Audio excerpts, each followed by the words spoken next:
স্বাগত Asian news আপডেটে। আপনাদের সাথে আছি আমি ফারজানা হাসিন।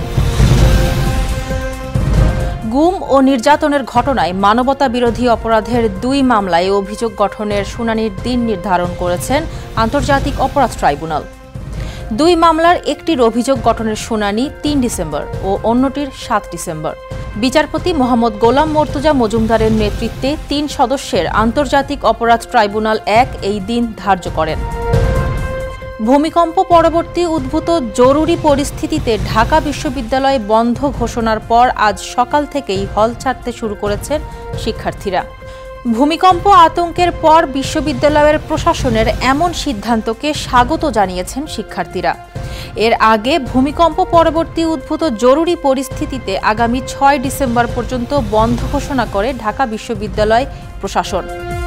দর্শক, এই ছিল এশিয়ান নিউজ আপডেট। আমাদের পরের আয়োজন দেখার আমন্ত্রণ রইল। ধন্যবাদ সাথে থাকার জন্য।